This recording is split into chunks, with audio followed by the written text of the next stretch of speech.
Section 57. Vaisampayana said, beholding the army of the Kurus arrayed in order of battle, that a descendant of the Kuru race, Partha, addressing Virata's son, said, do thou proceed to the spot where Kripa, the son of Saradwat, is going by the southern side of that car, whose flag is seen to bear the device of a golden altar. Vaisampayana continued, hearing those words of Dhananjaya, the son of Virata, urged without a moment's delay those steeds of silvery hue decked in golden armor, and making them adopt one after another every kind of swifter paces, he urged those fierce steeds, resembling the moon in color, and versed in horse lore. Uttara, having approached the Kuru host, turned back those steeds endued with the speed of the wind, and skilled in guiding vehicles, the prince of Matsya, sometimes wheeling about and sometimes proceeding in circular mazes, and sometimes turning to the left, began to bewilder the Kurus, and wheeling round the enraped and mighty son of Virata, at last approached the car of Kripa, and stood confronting him, announcing his own name. Arjuna powerfully blew that best of conches, called Devadatta of loud blare, and blown on the field of battle by the mighty Jishnu. The blare of that conch was heard like the splitting of a mountain, and seeing that the conch did not break into 100 fragments when blown by Arjuna, the Kurus with all their warriors began to applaud it highly, and having reached the very heavens, that sound coming back was heard even like the crash of the thunderbolt hurled by Maghavat on the mountain breast. Thereupon that heroic and intrepid and mighty car warrior, Saradwat's son Kripa, endued with strength and prowess, waxing wrath at Arjuna, and unable to bear that sound and eager for fight, took up his own sea-begotten conch and blew it vehemently, and filling the three worlds with that sound, that foremost of car warriors took up a large bow and twanged the bowstring powerfully, and those mighty car warriors, equal unto two suns, standing opposite to each other, shone like two masses of autumnal clouds. Then Saradwat's son quickly pierced Partha, that slayer of hostile heroes, with the 10 swift and whetted arrows, capable of entering into the very vitals, and Prita's son also on his part, drawing that foremost of weapons, the Gandiva, celebrated over the world, shot innumerable iron arrows, all capable of penetrating into the very core of the body. Thereupon Kripa, by means of whetted shafts, cut into hundreds and thousands of fragments those blood-drinking arrows of Partha before they could come up.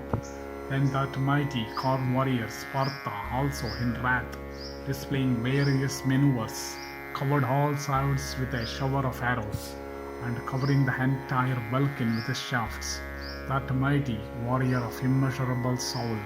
the son of Partha, enveloped Kripa with 100 of shafts, and sorely afflicted by those whetted arrows, resembling flames of fire, Kripa waxed wrath and quickly afflicting the high-souled Partha of immeasurable prowess with the 10,000 shafts, set up on the field of battle a loud roar. Then the heroic Arjuna quickly pierced the 4 steeds of his adversary with 4 fatal arrows shot from the Gandiva,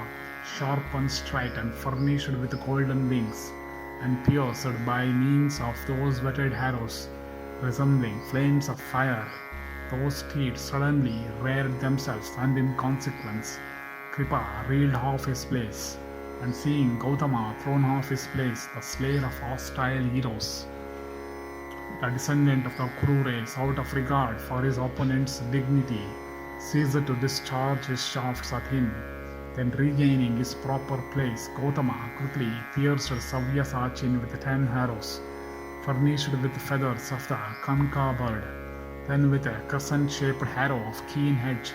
Partha cut off Kripa's bow and leathern fences, and soon Partha cut off Kripa's coat of mail also by means of arrows capable of penetrating the very vitals. But he did not wound his person,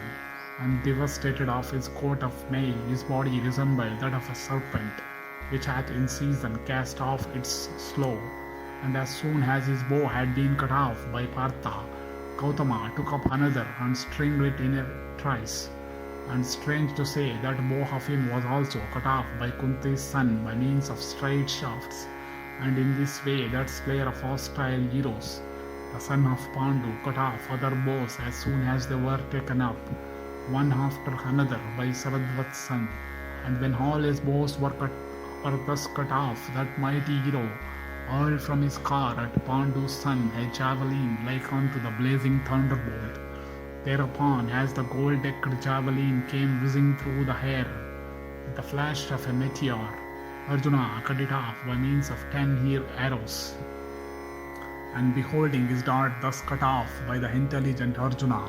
Kripa quickly took up another bow and almost simultaneously shot a number of crescent-shaped arrows. Partha, however, quickly cut them into fragments by means of 10 keen-edged shafts, and endued with great energy, the son of Partha, then inflamed with wrath on the field of battle, discharged 310 arrows whetted on stone and resembling flames of fire, and with one of these he cut off the yoke of his adversary's car, and with 4 pierced his 4 steeds, and with the 6th he severed the head of his antagonist's car driver from his body, and with the 3 that mighty car warrior pierced in that encounter the triple bamboo pole of Kripa's car, and with 2 its wheels, and with the 12th arrow he cut off Kripa's flagstaff, and with the 13th Falguni, who was like Indra himself, as if smiling in derision, pierced Kripa in the breast. Then with his bow cut off, his car broken, his steed slain, his car driver killed, Kripa leaped down and taking up a mace quickly hurled it at Arjuna. But that heavy and polished mace hurled by Kripa was sent back along its course, stuck by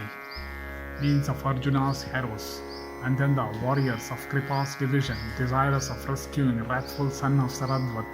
encountered Partha from all sides and covered him with their arrows. Then the son of Virata, turning the steeds to the left, began to perform